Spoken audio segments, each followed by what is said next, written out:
Welcome to the Arse Bros Friday Arse. I know we're a week late, but we couldn't be bothered to do Newcastle twice, so we're here for this one. Cory, how we doing, mate? I'm good. How are you? Yeah, not too bad. Steve, again, thanks for joining us. No worries. Yeah.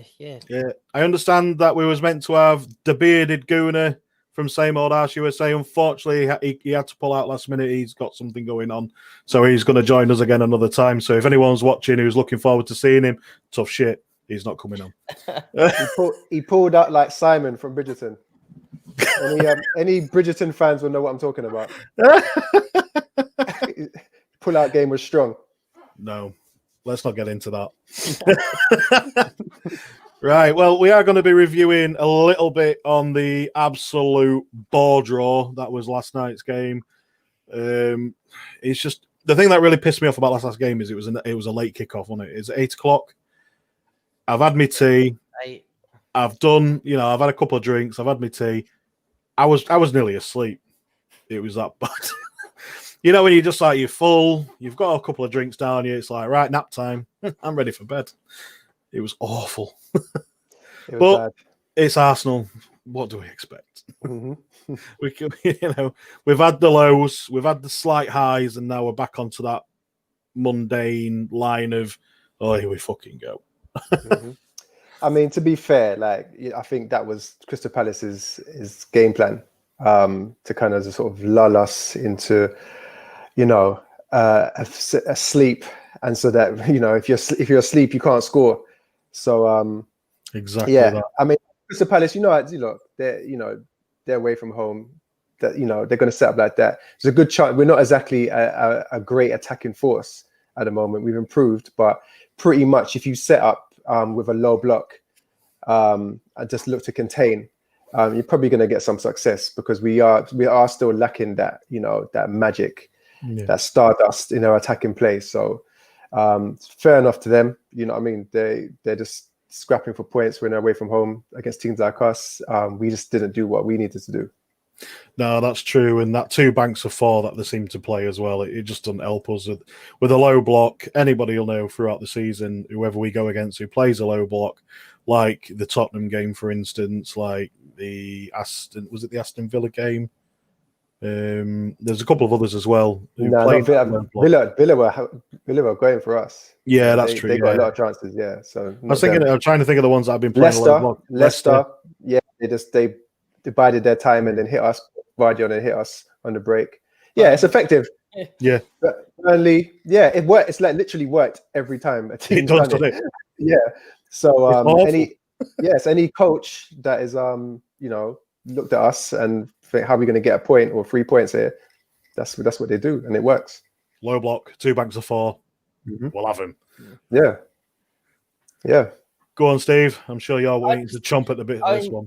I just love how this season parking the bus is now just referred to as low block. It's like just nobody says they've parked the bus anymore. It's been that for what, 7-8 years, and now it's low block. We are, Steve, we are a podcast. We try and make it a little bit like we sound like we know what we're doing and know what we're talking about. No, but I mean, even players and coaches are now saying it. Like Bellerin came out when he was talking yesterday. He mentioned low block, and I'm just thinking that's because he watches Arse Bros, mate. He watches it. Must be. But yeah, it was just. I think Palace deserve a little bit of credit. I think they marked Smith Rowe and Lacazette out of the game very well, and that really nullified everything. Aubameyang, after looking better against West Brom and against Newcastle, did absolutely jack shit last night. I mean, apart from that one shot where he cut inside and went for it, there was nothing. He was really, really poor.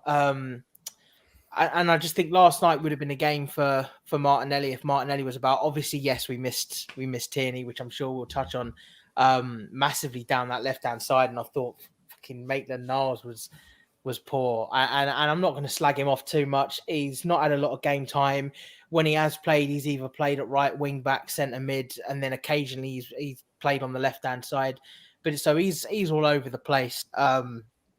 And obviously it was rusty. I think he got better as the game went on, but was still poor, which is why he got taken off and Saka put back there.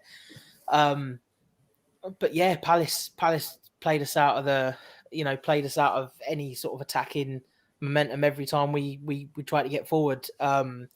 They didn't look too threatening. I thought we looked as if we were playing quite a high line to sort of make sure that Zaha was contained. So at least if he was going to try and get past the shoulder, we had plenty of time to get back or to compose ourselves. I didn't think he was very good.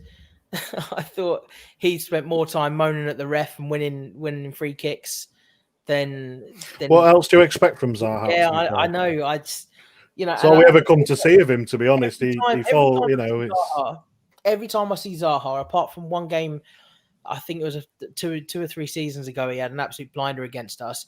I don't think he's that much better than Pepe, really. I think he, like Max says, he's a moments player. And I think exactly the same with Zaha. Zaha has his moments, but when he's not in the game, he's not in the game and he's not very good. But yeah, I think a board draw completely sums up yesterday. And I'll stop rambling. Yeah, you're all right. Well, do you think with Tierney not being there and Maitland-Niles having a really, really rare bad game, because he's not, every time he's played, he's always been one of the standout players that every time he's on the pitch, he never really has a bad game when he's on. So when he goes into that left back position, which I don't personally think he suits a back four, he would have been better in a wing back position within a back five or back three, and obviously an auxiliary midfielder. So I think that's probably what hindered him a lot. And like you say, he did come into the game, but by the time he started coming into the game, his number was called up. He was getting swapped. So, and it doesn't help with Aubameyang in front of him. No, and he's been really poor lately. He's not when he plays down the right hand side, and he has played. He's either had Pepe, Nelson, or Saka in front of him. Whether that be Europa League or when he's played as a wing back, and he's had somewhat, we've had a bit of rotation.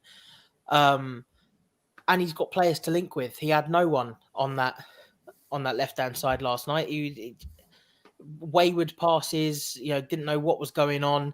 I just think he was poor, but I'm not, as I say, I don't think you can slag him off too much because of circumstances, I think. No, that's true. Cory, have you got out to add?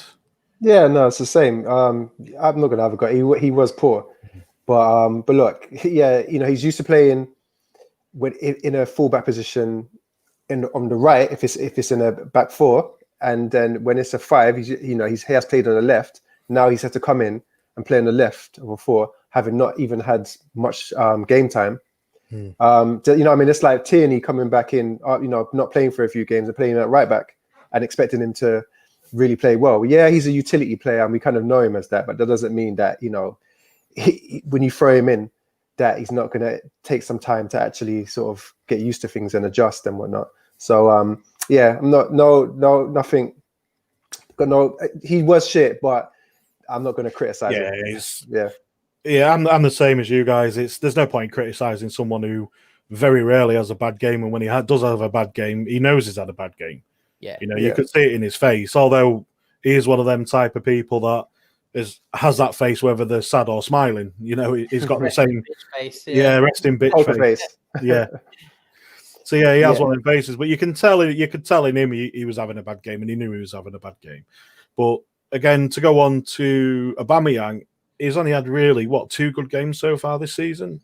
And that was Fulham and West Brom. They're the only ones that stand out for me. But Newcastle, I thought he played better. I thought he played better against Newcastle. I forgot about that one. So yeah, you could count them on one hand, definitely. He's had a few good moments, but I do think that we were talking the other day, yesterday. Someone mentioned a get out clause if we don't get Champions League, and that he might be off in the summer. I don't know how true that is. I see that somewhere. I think we've spoken about there being a divide in the camp and how normally sort of happy-go-lucky Aubameyang is. I think this form. I think he's affected some on a personal level, on a deeper level than just football. Because even in interviews and videos, and he just does not seem the same. And I don't think people that want to say, oh, he's on 300 bags now and he doesn't give a shit, and I think that's bollocks. I don't think that's the case. I think, this is a guy that's been consistent for 10 years, consistently very, very good, worked his bollocks off all the time at every club he's been at. I think he's burnt out. He's not coping with the pressure of being our captain. When we were in that rut after the Fulham game, I think he's not the sort of person to shout at other players and really be commanding as a captain, as we've all said. And I just think he knows that he isn't that sort of person. So then there's even more pressure on him, which he knows that I don't know. I think there's a lot wrong with Aubameyang, and I think he needs to come out of the side. And I think Arteta at this stage, to not only protect the team and give us someone that's actually going to do a job on the left-hand side, he needs to protect his captain and, one of his best players on paper. Because if he carries on playing like this, the fans are going to completely turn, and there will be people calling for his head, in the summer. And I don't want that. And I don't think a lot of Arsenal fans want that. But if he carries on playing like he is, he's going to be surplus to requirements, really. Yeah, I sort of agree with that. And I agree with the captain thing. I think it's a massive hindrance on him because he's not, I wouldn't say he's a captain type person, like you say, he doesn't chew. He's not one to chew people out. He's the happy guy, he's the one who wants to get on with everyone, wants to do his job, wants to go home, wants to spend time doing whatever he wants to do, racing around in his Lambo or something. I don't know, whatever that is, that's what up to him. But he's not that captain person. You wouldn't look to him as your immediate leader. No. And when that's happened, obviously that must have happened throughout this time since he's been captain. Someone's looked to him, or Arteta's tried to make him an example of something, or whatever else has gone on in the dressing room that we will never hear of. But it's obviously got to him in some respects. It must have, because when you're that bubbly, happy-go person, when someone keeps dragging you down, it tends to drag you down further. Because you don't want to be that, obviously then that type of personality doesn't want to be dragged down. They want to be on top of the world and doing what they do, bouncing around and whatever else. And that's the type of person he is. So, I sort of get that. And I don't know. I think at Arsenal, we're too nice. And we're too nice when it comes to captains at Arsenal. If you're given the armband, that means that you have to be a leader. You have to have a certain type of character. You have to be a leader of men. You have to set an example. You have to be unfazed by things. You have to have, you have to be courageous. You have to, and these are not things that we're sort of looking at Aubameyang and seeing. We're seeing somebody, oh, what's wrong with him? Is it this or is it that? Or is it, oh, poor thing? Is it the pressure? Like I say, he's Mr. Nice Guy. Yeah, it's look, what the fuck? Man up. Do you know what I mean? It's not that cunt that we're looking for. You give me 300 grand a week, yeah? I'm not, whatever's the problem, I'm going to fix it. I don't care if I have to go see a psychologist every week. If I have to, whatever it is, yeah, give myself a kick up the arse. It's unacceptable. It's unacceptable. You can't just be like, oh shit, I'm in shit form for the whole season, yeah. And after signing a new contract and be okay with that, you have to do something about it. You can't just mope. And if you're seeing that as a manager and saying right, this guy, we're in bad form, he's in bad form. He can't even sort himself out, let alone lead these players to sort themselves out. Yeah. I have to be a bit ruthless because the bottom line is this is not Aubameyang FC, it's Arsenal. So he's just a player here. He needs to come out the team. Yeah, so just drop him for a bit. Do you know what I mean? Well, if anybody watches this show, if anybody who knows us or anything else, I think I've said it, you've said it, Cory, and I think Steve, you've said it at some point as well. We've been saying it for a long time about he needs to come out of the team. He's not doing very well. He needs to be pushed aside. And I think Max said it on last night's show, which was on with Darren and I think it's Liam. Aubameyang needs to be what Lacazette was last season. You know, Lacazette was coming on after 60 minutes and making moves, where, you know, when Aubameyang was the first person on the pitch and going for it and scoring goals. Whereas this season, now we're seeing that it's vice versa. Yeah. So should we treat them the same as what last season? I know it's a different manager now, so surely it should be the same sort of situation, right? Aubameyang, you're out of form. You've got to really pick yourself up. You're going to have to sit on the bench. You know, yeah, and that's the way it should be. And you give him 20 minutes a match to show everybody something. And then hopefully he can do that and come on and, you know, make an impact and then build his confidence up that way. Yeah. But do you know what I mean? We can't just be we're seeing like a Kieran Tierney who is showing you what a captain is and what a captain is made of, you know. And come on, I think everybody is in agreement that he should probably have the armband. You know, if everybody showed the same determination and spirit as Tierney, that would turn our season around. So I think if you give him the armband as well, he's only going to grow even more as a player. Yeah, because you could see like he wants that responsibility. He gets like, I want all the smoke. Like, let's have it. Do you know what I mean? He wants the challenge. He seems to be thriving on it. That's a leader.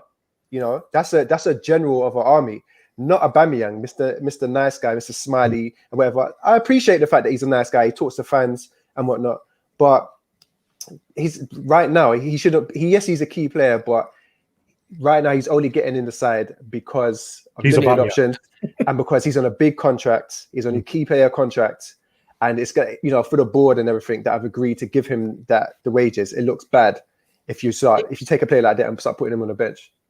Well, you're basically putting yourself in the same situation as the Ozils. You know, when he, you know, a big player, big money, then all of a sudden he's getting benched, he's getting left out the team, and we don't really want that. We don't want another situation like that at Arsenal. We really don't. We don't need it. Sorry, Steve. Go on, mate. I know you was going. I think he's only in the team because he's club captain. I think that is the only reason he is consistently there. And you know, the Xhaka situation, when he had the armband taken away from him, I think that was an exception. You know, he did something that everybody at that stage turned on him. Aubameyang is just playing poorly, you know, and yes, he's our biggest player, but Aubameyang's not done anything, not really done anything to have the armband taken away, so to speak. You know, we've seen players like Vermaelen, Mertesacker, Koscielny all have the armband, and they've not been great, you know, but they've kept it because, you know, luckily enough, you know, Arsene Wenger dropped Vermaelen. He stayed club captain, but he was dropped. He didn't come back in. Mertesacker played, you know, not many games the season that he was club captain. So you can still say, right, well, you're club captain, but you're out of the team. You know, something needs to happen. And, you know, I think another option, you know, Tierney would be great. And I know you've said it in the past, Mike, but I think another possible captain, if there is absolutely no one, I do think Bellerin would make I think it would help him as a player, and he bleeds Arsenal. I have said Bellerin in the past, but I have changed my mind. I know you're. I know that.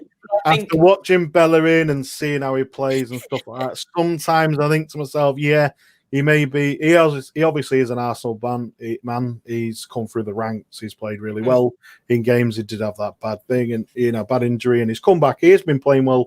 Last couple of games, he has been playing well. I think he's been playing well. I just don't see. I've looked at it again, and I've thought again. I don't see it. And after seeing, say, like we said about Tierney, I can't see Bellerin overstepping Tierney as a club captain. No, I don't. I'd rather give it to the hard nut Glaswegian over the pretty boy prima donna Bellerin, if I'm being honest. Yeah, I mean, I 100% agree. I think Tierney is the man to lead this club. But if he's out, let's say, you know, I think the scan come back and said that he wasn't as bad as we first thought. I think he might be playing Monday. If not, he'll be playing. That would be good. But I don't know. When's the next game after that? Is that FA Cup? Yeah, in the 23rd. Xhaka sometimes gets the armband, and I don't like that at all. Do not like that at all. And so Rob Holden had it. I don't as good as he's been. I don't see him as an out and out leader. Bellerin had it once or twice this season, and it's some of the best he's played. And I think the armband is something that I think a player like Bellerin would really sort of pick himself up and go for it because it means so much to him. Whereas to Aubameyang, probably doesn't mean that much to him. He's got his new contract. The players know what the players and the fans know exactly what he can do, and it hasn't elevated him. Last season, I think when Xhaka did what he did and Aubameyang got the armband, Aubameyang was already in good form. So he just carried on doing what he was doing. And I think the reason he got the armband, because he was leading from example. He was dragging us through games. So it's a difficult one, but ultimately he really needs to, even if he stays club captain, he's got to be out the side for a while because he's not doing enough. And last night you've got Ainsley Maitland-Niles coming in after no game time. Your captain that's playing on the same flank as you should be saying, putting his arm around him and saying, right, let's do this, head up, let's go. There's none of that. There was none of that. And that's what we need at the moment. If you've got players that are coming in and out that aren't, that are struggling, you need your captain to be lifting players around him, and Aubameyang's not. So if he ain't doing that and he ain't playing well, get him out the team because there's no reason to have him in then. If he wasn't playing well but he was lifting everybody else up, you say, okay, fair enough, he's contributing. At the moment he's not. So we might as well go into the Newcastle game while we're here. Does he play against Newcastle? If he does play, do we drop Lacazette and let him play through the middle, or do we keep him on the left-hand side? If he plays, it's on the left, but I don't want him playing. He shouldn't be playing. Corey? Yeah, I mean, if Martinelli's fit, Martinelli has got to play on the left. We've seen it work a few times now with Laka in the middle, Saka on the right, Martinelli on the left. Like that's a good little front line. It clicks. That's what's got to happen. If Martinelli's fit. Yeah, I agree. If Martinelli's fit, then it's a no questions for me. Or he's definitely got to play, just because of the reason because the way we've seen him play over the last couple of games, like you said, the clicks that they've got up there with Lacazette and even ESR, it works. And I've always been a firm believer: if it's not broken, don't fix it. Yeah, let him get on with it. Yeah, I love the mixture of the young players coming in with the players that Arteta chose to keep in. It's they've revitalized the side. It's like an older man who's going through a midlife crisis, and he ends up dumping his wife, who's the same age as him, and getting a woman that's slightly younger. It gives him a new lease of life. He goes out, he buys a new car, buys a Porsche. He buys a Porsche. He's got a nice young thing on the side. He feels good again. Kills him off and takes the car in the house. But before that, he's got a spring in his step, and that's what we got going on here. So, Aubameyang is basically full on Hugh Hefner. Aubameyang right now is that old wife that just makes you feel a bit, shit and old and miserable. So you can't be asked to dust off the cobwebs, mate. That's what you're saying. Yeah, exactly. So he's just out with the old, in with the new, and then I would feel way more confident about getting a result at Newcastle, because look, it took us to extra time to beat them last time. They're gonna set up the same way again, because we couldn't beat them in the 90. So if they set up the same way again, it goes the same way, then they can get a draw in the 90 this time around. So we need to have something a bit different. And I think Martinelli would be that differential, but it has to be at the cost of Aubameyang, no one else. No, that's fair enough. Partey played. He came on against Crystal Palace. Do you reckon he'll start against Newcastle? Yeah. Do you think he needs to start? Because I know Xhaka, I thought he had a good game yesterday, and I've been very critical about Xhaka over the years, and I actually was really impressed with him last night. He did make a couple of mistakes, but he made up for it. Yeah, you can't drop Xhaka right now. No. Bottom line, you can't drop him. Like he's our best midfielder right now. I don't know why he's playing so well. I don't know if it's the January transfer window. Trying to sell himself. Yeah. Do you know what I mean? Or he Because knows that he's going to be gone. Or he knows that he's going to be gone if he doesn't step it up now. I think that's what it is. yeah, either way, he's not. I don't think he's gonna be with us long term, right? So he needs to put in some good performance. Whether he goes in this window or in the summer, I don't think he wants to go to like a crap team either, and having to like take a wage cut. So the only way to avoid those two things is to play well. So I think he's got the memo, and that's what he's doing. So you got to partner him with Partey, and actually with Xhaka in this form, and Partey being Partey, it's actually all of a sudden becoming a bit of an exciting midfield, So dare I say? So and one I'm actually looking forward to seeing. So 100% got to do that. Yeah, definitely. And do you think Smith Rowe will keep his place against Newcastle? Has to. He didn't have a great game yesterday, but I am with Steve. What he said, he was hindered.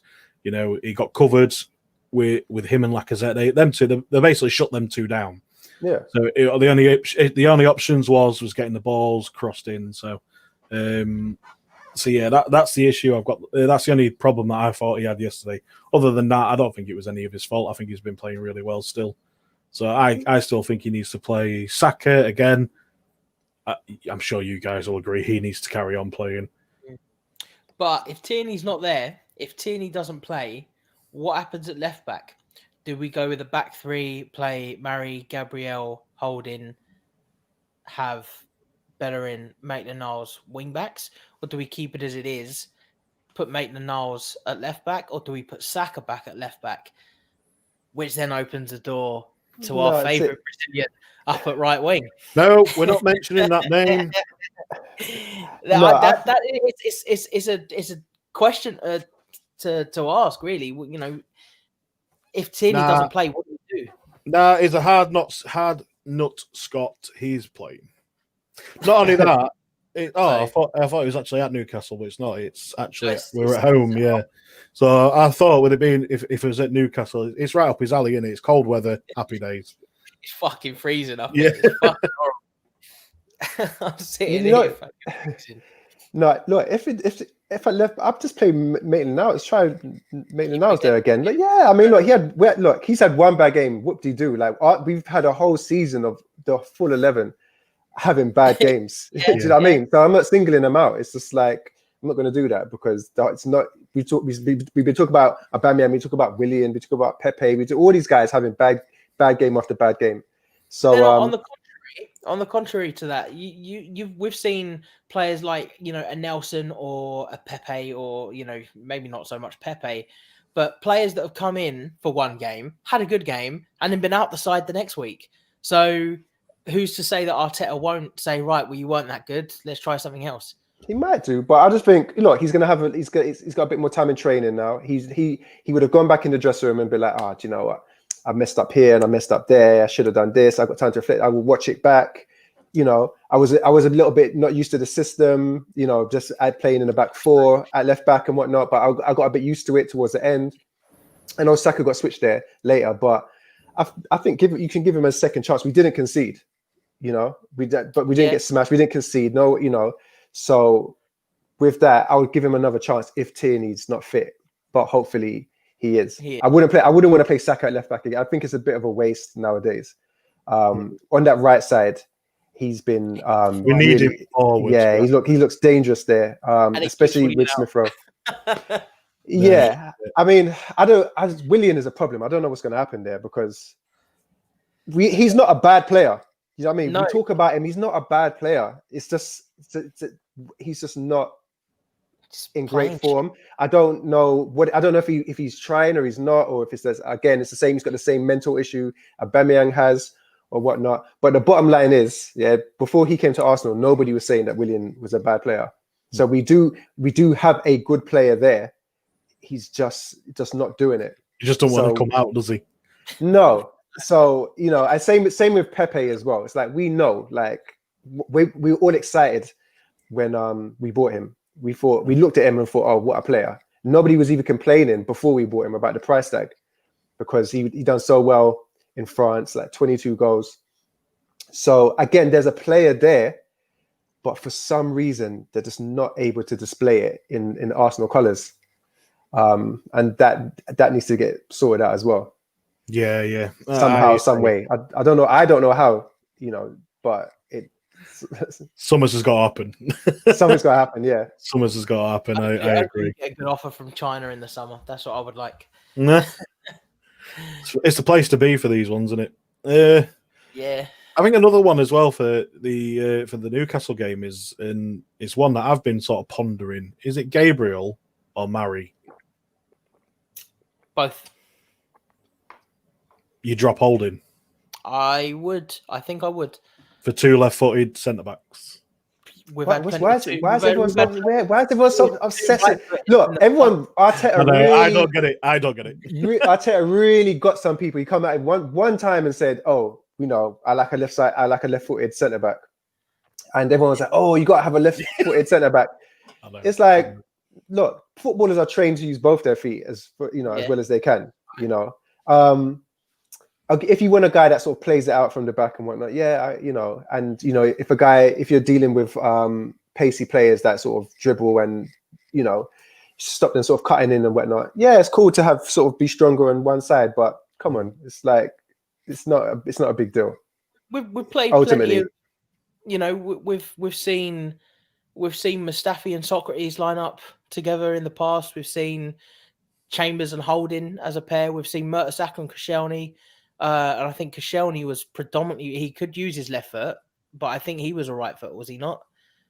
Koscielny? Koscielny was a right foot. Yeah, I believe he's right footed. So it's Mertesacker. So Um, I ain't got an issue with this. I ain't got an issue with this. Yeah, no, I've just seen it. I've seen. I'm the same. I've seen it with people. The same footers. Why not? Why not? It makes no difference. Martin Keown and Tony Adams weren't they both? Right. It is this whole persona around two left-footed players. It's like, what's the difference between two right-footed players? That's it. I think Holding's played a lot of games. Do you reckon he's due for a rest? Yeah, I would like to see Mari and Gabriel just play together. I think Gabriel needs to get some minutes. I see this thing earlier on. I don't know if you guys saw it from Sport Witness. I don't know how good a source they are, but saying that the reason Mari wasn't played the other night or yesterday was because if he plays 10 games, Arsenal owe Flamengo 900,000 euros or whatever. And I just see that, and I just think, is this another one of those stupid fucking tweets to divide opinion and to make all these fucking arseholes turn around and fuck the club, fuck Arsenal, fuck Edu, all go off on one because we're not playing Mari to save ourselves some money.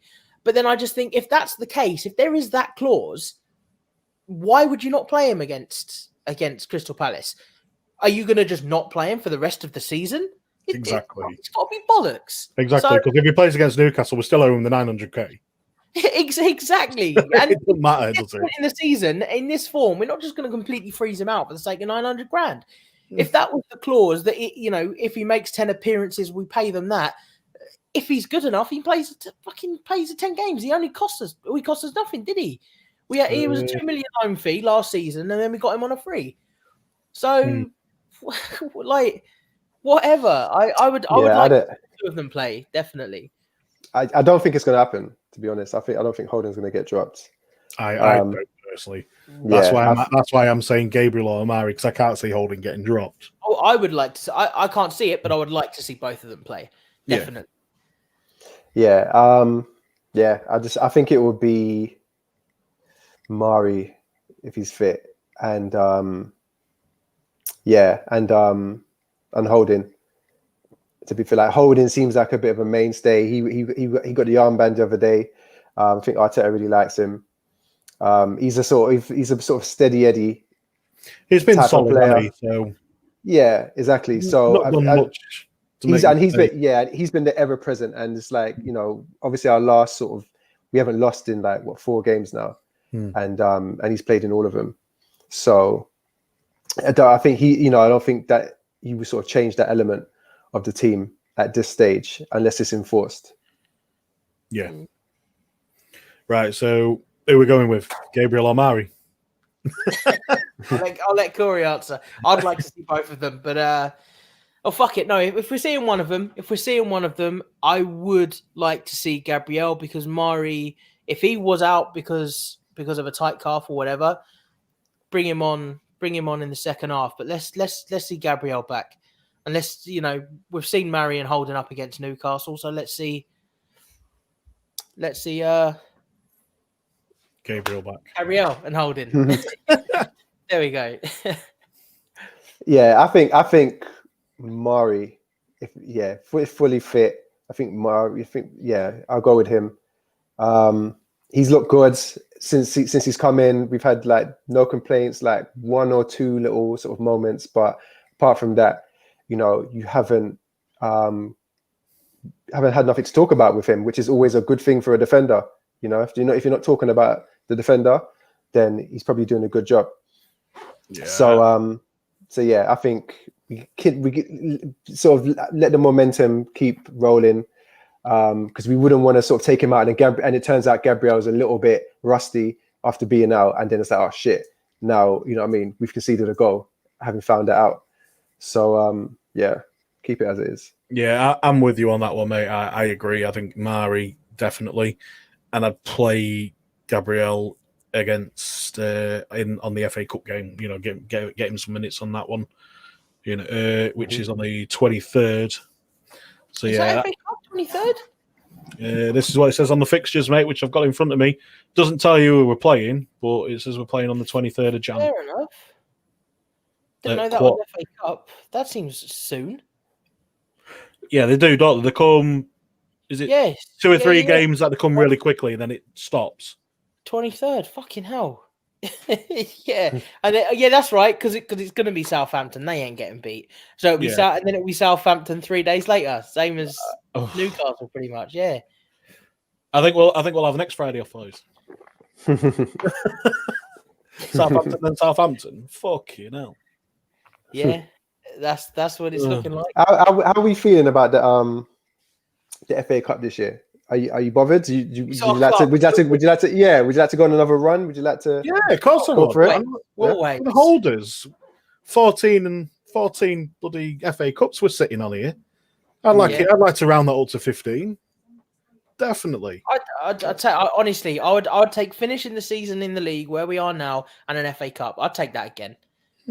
Definitely. And the way that Europa's going, and as much as I'd love to see us get back in the Champions League, I didn't want us getting Europa League this year, really. I think, and especially now we're seeing so much of the youth come through. If next year we can scrap, be out of the Europa, get another cup, or a trophy this season, I'll take that.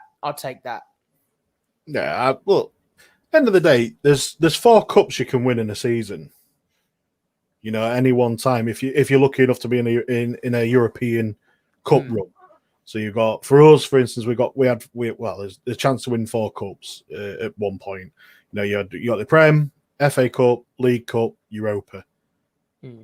Anybody in their right mind, if you would not take at least one of them to say we can do that, we can get that, or I'm well up for that, then there's something wrong with you. It's a cup, innit? It's silverware. Yeah, no, I agree. Like, what's the point otherwise? I think the League Cup for me is probably on the lower end of that scale. If I wanted to win a cup out of them 4, the League Cups, I think they do come thick and fast, and that's the only issue I've got for me with the the League Cup. They just seem to come thick and fast, and it just seems to be right in the middle of a week. So you've got like a Prem game, League Cup, Prem, and like within days of each other. And I just think it's pointless. But at least with the FA Cup, we're playing on Monday, but we don't play the FA Cup till Saturday, and then we've got the Premier League game on the Tuesday. So it's in the thick of it, but it's not too bad. I think that's just this year though. They're trying to condense it. Cram it all in, aren't they? Which I, as a fan, I prefer. I even last year in the European competitions, the format and the way they did it, I love that. Not having to sort of wait, like over 2 legs, and the 2 legs being 2 weeks away from each other and whatnot. Like just sort of 1 leg, go for it. The matches were like way more exciting. So I'm all for it. I think even after things have sort of got back to normal, I would try and sort of keep things a bit like this in terms of.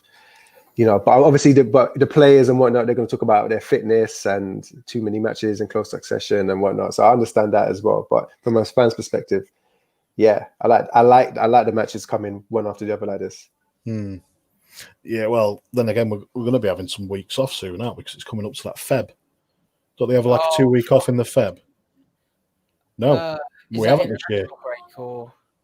Yeah, no, we haven't.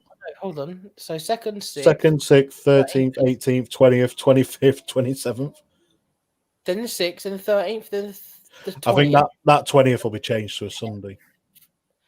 Doesn't look as if there's any international break for a while. Good. So pointless. Brilliant. 20th of March, by the looks of it. I think, the 20th of March, and the next game after that will be the 3rd of April. So that'll be when the so that'll be your international break. Yeah, that's not too bad because we've got Liverpool when we come back. So, and so what's the situation? Because someone sent me something today about we've closed our borders. UK. I got a clue. I don't know. I haven't seen it. Someone sent me an article saying that we've closed our borders. So if that's the case, then that's I thought we already did. I mean, I don't know, not properly, but now I think it's no ins, no outs. Just from what I've read, but I don't. Don't hold me to that. Come in, but you got to self-isolate for 2 weeks. Yeah, I don't know. Just from what I didn't read it properly, so just don't quote me on that. But yeah, that's a possibility. I think it's still allowed in, but you've got to self-isolate for 2 weeks. I think that's what I read somewhere. I don't know if that's changed recently or what. But did you read that today? No, it was a couple of days ago. Yeah, so someone sent me something like sort of in the last couple of hours. All right, I don't know. If anybody knows, let us know in the comments. If not, don't worry about it. So yeah, well, I do want to discuss a little bit before, because I think we've come to the end of that one. Oh, we'll just do predictions first, quick. Cory, Newcastle game. Come on. It's so tricky just because we don't know what the team is going to be. I know it's shit. We're doing it on a Friday, and we've got to wait till Monday. And the players that may or may not play are sort of integral to like what your prediction will be. But look, if we have a near fully fit squad, then I'd say and Arteta picks the right people, then I'd say we'll win 2-0 again. Sorry, my chair's fucking annoying me. Steve, go on, mate. I was going to go 2-0 again. I think it will be 2-0. I think we'll obviously do it in the 90 minutes, of course, because it's a league game. Yeah, you've got to do it in the 90 minutes, mate. Yeah, because if you talk about Newcastle for a bit, Steve Bruce, not a bit, briefly. What's happened at Newcastle is what was inevitable. That was going to happen at Newcastle, like with Steve Bruce in charge. I think, he got there, didn't do too bad, actually, got some decent results. But this season, especially with no fans as well, Newcastle, I think, were always going to struggle. The players that they brought in, I had no faith, that they were going to make any difference. I did like Saint Maxim a bit. But started off really well, didn't he? But he went off the boil, didn't he? Yeah. But yeah, the guys that are there, I don't think, they're not really going to be sort of fighting for the cause. And I don't even think they're really sort of Steve Bruce type players. So I think it's not quite clicking there. And they've lost their last 5 games? Last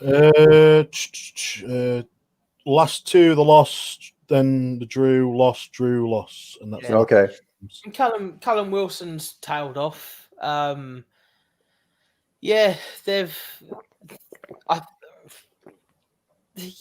not really. They remind me of QPR of 4, 5, 6 seasons ago when they were in the Prem. You're bringing good players, that are sort of far above what everybody else is at, and they just don't gel. You'll have, you have some great moments, and wouldn't surprise me. I don't think it'll be this season. It wouldn't surprise me if nothing changes. They're back down the bottom and possibly looking at relegation again, just because their squad is not the depth isn't there in the right areas. You've got the fact that an aging Andy Carroll was their best player against us, both ends of the pitch, says a lot about the trouble that they're in. I think in terms of what they're struggling to get out of the squad. I mean, I'm not. I've never been a fan of Newcastle because of my Sunderland blood, but it's Newcastle every year. This is Newcastle every year for me, though. Every time they've been in the Prem, it's the same shit every year with them. They've had one good run, didn't they? Everyone talks about Newcastle as being the sleeping giants, and if Mike Ashley goes, they could thrive again. I don't see that. I think they're a long way off, but just at the moment they're doing that same thing where Steve Bruce came in, they sort of looked a little bit better, and it's like, well, what's going to happen? And then they're down again, and it's like West Ham were 10 years ago. You'd have 2 or 3 all right seasons, then they'd look as if they're going to go down again, and then. Yeah, I think Steve Bruce is showing everybody kind of the good job that Rafa Benitez was doing there, just sort of keeping them at that point, I do have a little soft spot for Newcastle, just because I remember, when I started to watch football, it's a time where, Ginola was there, Les Ferdinand, and then Alan Shearer went there afterwards, and there was a team that had something about them, just one that you would look out for a match of the day, because they would have a few players that you would like. I agree with you in some respect. There's some players in there that you do like, and then I think the one that really shocked me more than any of them who went to Newcastle was Patrick Kluivert. Yeah, Kluivert was there. I remember when he went, and I was like, why the fuck has he gone there? All the places he could have gone, he went to Newcastle. Like, why? Yeah, but that's it. So they've had those types of players over the years. That's why people do see him as a sleeping giant, because it's like, look, you've had Alan Shearer, you've had Patrick Kluivert, you've had David Ginola. Those really good. They are really the Northern West Ham, aren't they? In many aspects. And I use West Ham as an example, and I think they are like that, where in the past they've had some bloody good players and they've been up the top end of the table, and ever since the sort of turn of the century, they've sort of dipped and gone down a couple of times and come back up, and they're another club like that. I mean, looking at it without any fuck you bias, I totally agree. They're a club that traditionally have been a big name in English football, and because of that, because of the pulling power that was there, players like Alan Shearer, you'd have your Kluiverts and other players that ended up there, just like you obviously had Tevez and Mascherano ended up at West Ham, and I forgot about them going to West Ham. Who was the other one? Obviously, the guy that was managing Sunderland, Di Canio. They had some mad players, and you just think, what, really? And like kids that are growing up watching the game now probably look back and think, really, they were at West Ham or they were at Newcastle. Do you remember Aspria? Nah.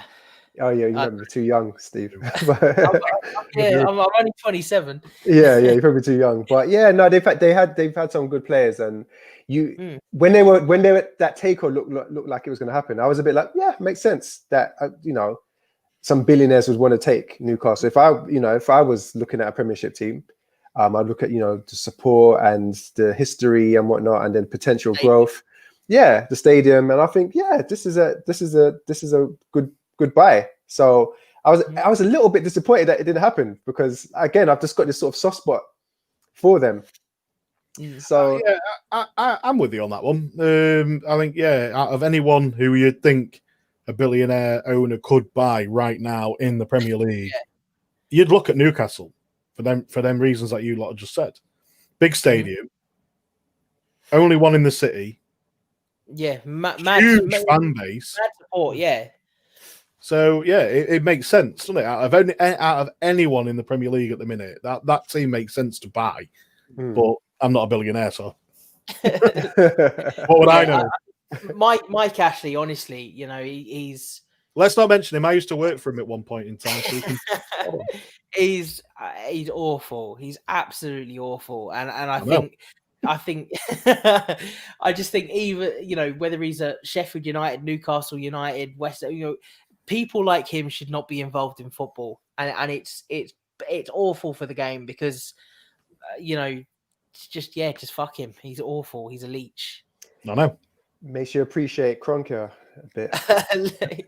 in some aspects, yes. And you know, you're not wrong. Like I don't know whether that was said so, you know, whether it was tongue in cheek, but no, honestly, Kroenke, they get a raw deal, and you know they have. I don't, you know, what people say. I believe. I don't believe they really care about Arsenal. I don't. No, you know, I don't think they.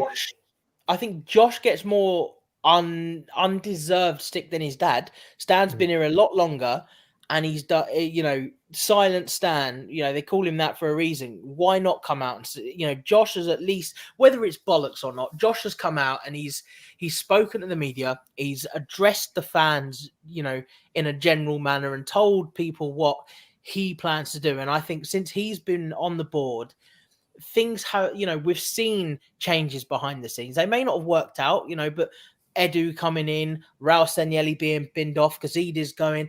You can see that they're at least trying to do something. And that's where I think a lot more of that is on Josh than Stan. Stan just go, whatever. Yeah. You know, Stan's thing is the Rams. Stan is out there. That's his baby. Never over here. Yeah, he's never over here. Josh, however, you see him occasionally, maybe 3, 4, 5 times a season, sitting up in the stands with Edu or sitting up in the stands watching. And you think, okay, you know, so I get that, you know, they do get a bit of a raw deal, but Stan, I think, is a lot more deserved than old Josh.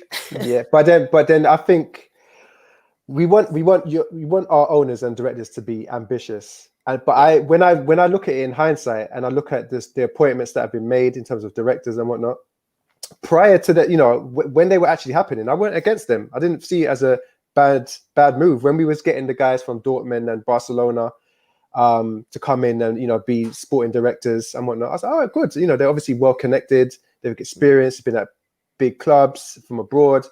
I wasn't against it. Even when they appointed Edu, he's obviously been working to sort of make his connections, you know, with clubs over in Brazil and whatnot. Again, I wasn't against it. And then when we look at the sort of money that's been spent, we spent a fuckload of money, you know, on players. But obviously we get a bit pissed because these players haven't turned out to be, some of them haven't turned out to be that good. But I think if we just look at what's happening at Arsenal, I think there's a lot of positives that we can take. And I'm seeing a lot of, I was speaking to my good friend, Dan Potts, about this. And we were looking at the sort of familiarity and similarities of when sort of Arsene Wenger came to Arsenal, and, you know, the sort of players that we already had in place, and then the players that he was bringing in, and the mixture of youth and experience and whatnot. And I'm seeing that again, you know. So when we look at the Smith Rowes and the Martinellis and Sakas, we've got a good mixture of young players being brought from abroad, as well as the Hayland posse as well. So homegrown and from abroad coming in, we've got the experienced players are sort of, you know, get a lot of their enthusiasm and spirit. And then when we add in players like Partey and Gabriel and whatnot, good buys, it's like, it does remind me of Arsene Wenger's, you know, early tenure, and it turned out to be really good. So I know Arteta's not Arsene Wenger, but I kind of see us going in that same sort of direction. And that's why I feel pretty good about Arsenal at the moment.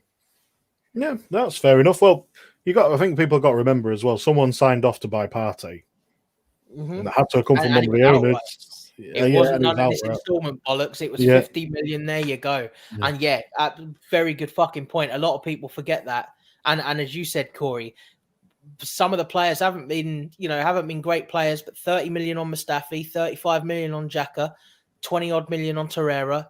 You know, Guendouzi was, yes, he's a youngster, but he cost 6.5 million. Martinelli was, a few million. Pepe 72. Okay, fair enough. Sanielli apparently took 20 mil out of that deal, and it was all backhanded and installments or whatever. But they're sanctioning the money, whether or not that's self-sustaining or not. They've still said, right, well, the money is in the club, spend it. So, to some extent, yeah. It's not their fault how it's spent. But speaking about how things are spent, we are in the middle of the transfer window. Are we? We're hearing a lot of talk. Yeah, you would never have known. No, you're hearing a lot of talk. I think we signed one player so far in that Rekic. I think that's his name. Rekic. I think that's how you say it. Young lad, young defender. Arteta knew him. He was a Man City youngster. So we've got that. We've got him coming. It's a young centre back. Yeah. So we've got him. So we've got another prospect there. Nothing in the way of coming in anywhere else at the minute, but there's a lot of talk about outgoings, and one of them outgoings who keeps in every time I turn on Sky Sports News, I'm sick of seeing his name, Ozil. I think he's staying. I don't think he's going. Cory, what do you reckon? I don't know, because it changes from day to day. One day he looks really promising that he's going to go, and then the next day not so much. There's all this talk about he wants to be paid off from his contract and whatnot. I'm like, what? If you've been sold or given away, then that's that. Your contract ends there. I think it's taken over by another club. What are you talking about? But the thing is, he wants to sign on a free so he can get more of this signing on fee. Mm-hmm. Agent can get a bit more money for a signing on fee. That's what he wants. He basically is after money. Yeah, I mean that's why he makes everybody sick. Yeah, like this, and that's why he's been so poor. That's why he's been so poor for us, because this man does not care about football anymore. He doesn't care. He doesn't give a shit. He doesn't care if people like him or hate him or whatever. He's just got a lot of money. He's getting paid a lot of money. He's got all these other businesses that he's doing. And that's it. So, and even now, in sort of trying to get into the party, you'd think he'll just be like goodwill, sort of like, I'll make it easy, Yeah. But no, he's still trying to get every penny out of this club, Well, there was talk about him. There was talk. I don't know how true this is, but there was talk that I read somewhere that he's giving Arsenal an option to pay. I think it was about 60,000 a week for the next 3 years to help pay off his contract instead of paying the 10 mil over 2 years.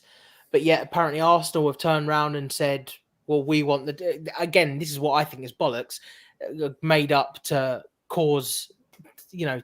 Yeah. Well, it all started kicking off about his tweet. 10 million back. Say that again, sorry. I said, there's no way the club would be asking him for 10 million back. That's where today's sticking point is. He wants 10 million over 2 years, and the club have turned around and said, well, we want the 10 million that we've already paid you this season back.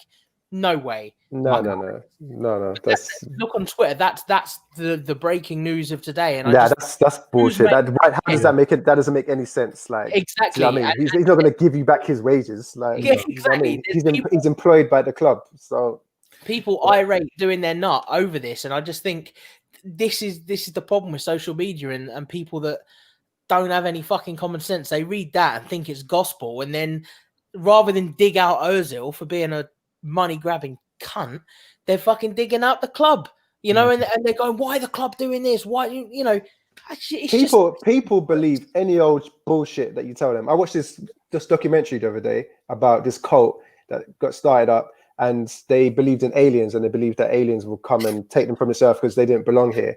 And then they got recruited all these people that that believed that aliens were going to take them from this earth, and then they ended up committing a mass suicide to transcend to this other world. People believe any old shit you tell them if you sound convincing enough. Yeah, people are gullible as fuck. They don't even think if it makes sense or not. Yeah, they just go with it, right? So when people that's why I even bother with Twitter, because people are going to go on there. Not pure dickheads are on Twitter. You know what I mean? Go do something more productive with your time, yeah, as opposed to sitting on fucking Twitter ranting about every little thing that you read. Go and do something that's worth your time. Fuck's Wait, sake. when you said that about the aliens thing, it just made me think of that Simpsons episode where he believed that the leader, I don't know if you remember that one, where they sold all their, they had to sell the house and everything, give all the money to this guy, and he flew out on a flying saucer, but it was a push bike with propellers on it. Yeah, I do remember that one. It just reminded me of that. That's why I started laughing. It reminded me of Charlie Manson. he did the same, didn't he? He Charles Manson. Yeah. Because he was a musician and got a load of the teenage, said, "Oh, we're gonna do this, we're gonna do," filled them full of shit, and then got them to go around in people's house killing them. Everyone. Jim Jones got 900 people to drink Kool-Aid laced with arsenic, and kill themselves. That people are easily led. So don't be one of those people. You guys and everyone watching, right? Know your own mind. Think about whether it makes sense or not, and then make up your own mind.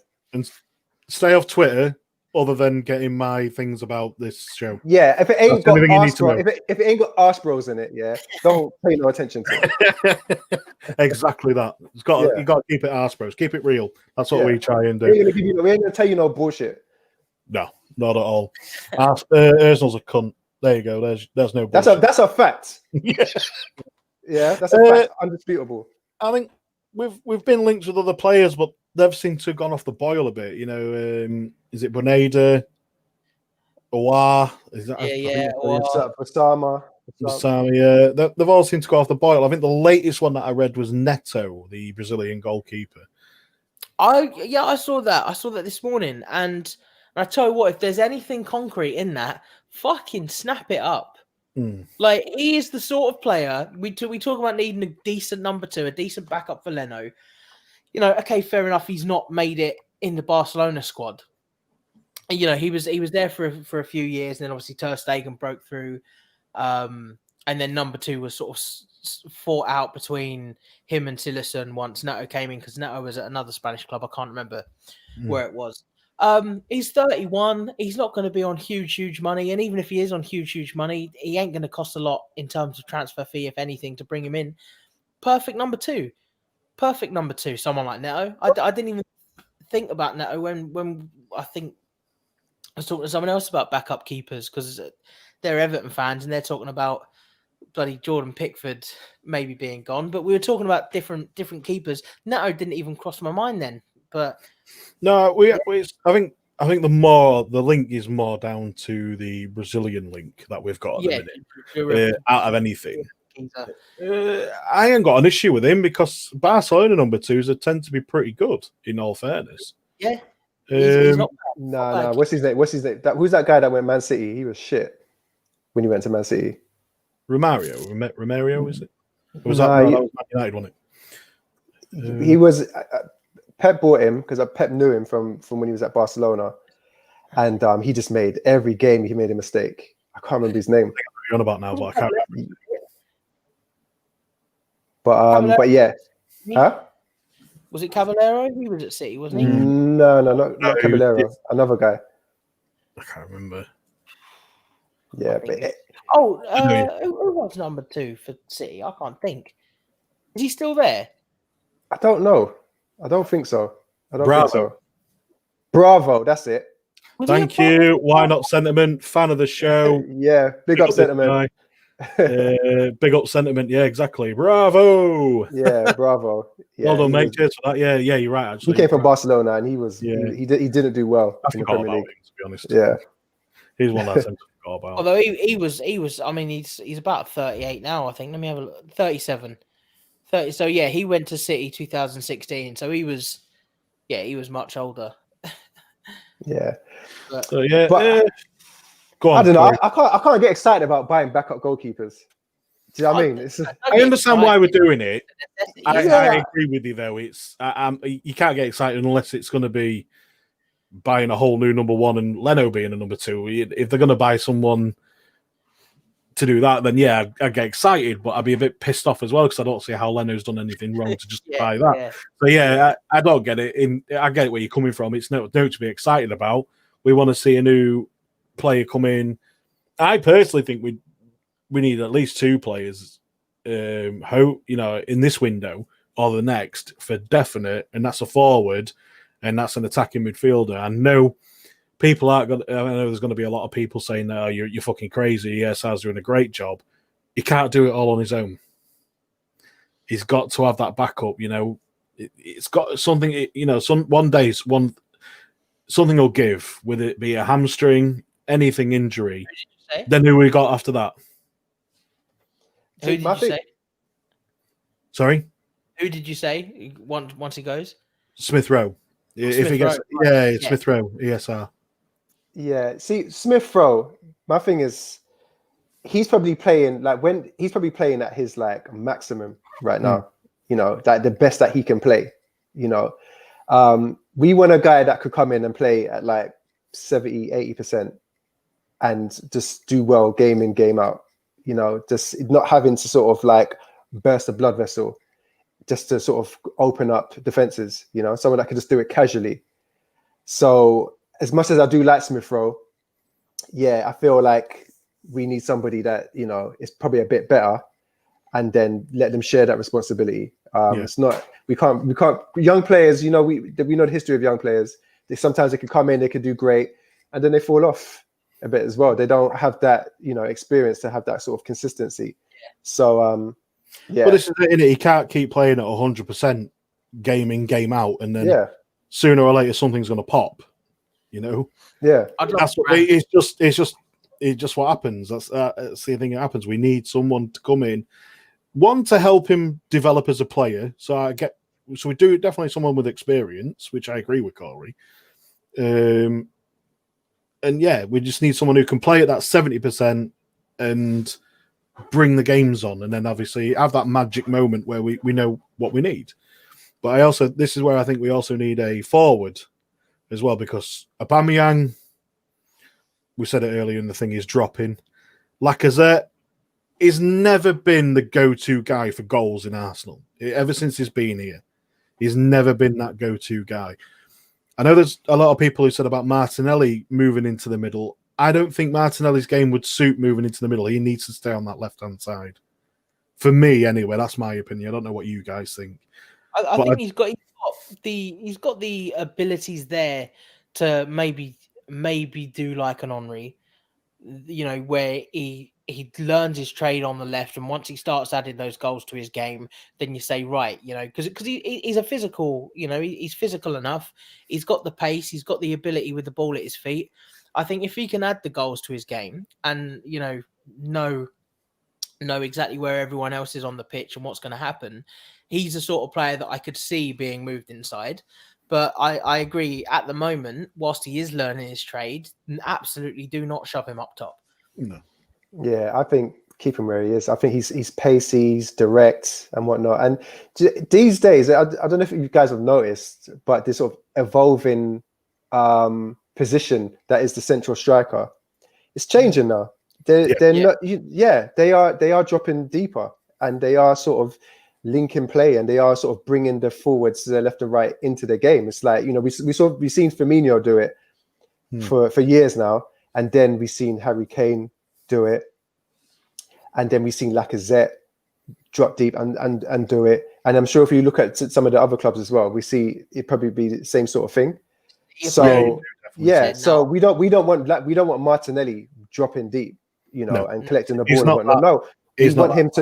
We want him where he can sort of utilize his pace, and that is from a sort of left-sided forward position. So I agree. Sentiment again makes a good comment here. With how much we are using Saka, left wing, left back, right wing, etc., risk of burnout by 24 certainly. We do have backup to Saka in Pepe and Willian. They're just not working out at the minute, are they really? Yes. Go on, Steve. No, I've spoken plenty. Yeah, I mean that's always a risk, with young players. They're still growing, their bones are still stretching, they haven't got their man strength yet, so you don't want to make them too physically exerted whilst that's all still going on. So he will have to be rested at some points definitely. We're just hoping that guys like Willian and Pepe just pull their finger out, you know, especially if we are hoping to get a sort of an attacking midfielder that can link things up a bit better. Those type of players make other players better. So if we can get somebody in that's really quality in that position, and you know, and then try Willian and Pepe and whoever else again, and see how they get on, then it could mean that we're not as reliant on Saka as we have been. Yeah, I agree, and I think on that note, we'll end it there. We've had an hour and 10. It's been a great chatting to you guys again. I know we haven't seen you guys for about 2 weeks now, have I? Especially you, Cory. So yeah, we will be back next Friday, which will be the. Do we come back next Friday for the FA Cup, or do we leave it? Oh, then again, it's Tuesday. Yeah, we will be back on Friday. Fuck it, to cover both Southampton games. Yeah. The reason why I wanted to avoid the last week for the Newcastle, exactly the same. What do you talk about? You already talked about them once. You can't talk about them twice. It's 2 different games. Yeah, whatever. Well, yeah, we'll be back. We'll talk about Southampton, and we'll see how we get from there. Thanks for joining, guys, in the chat, especially to you two. Thanks for joining me on here again today. We'll catch us next week.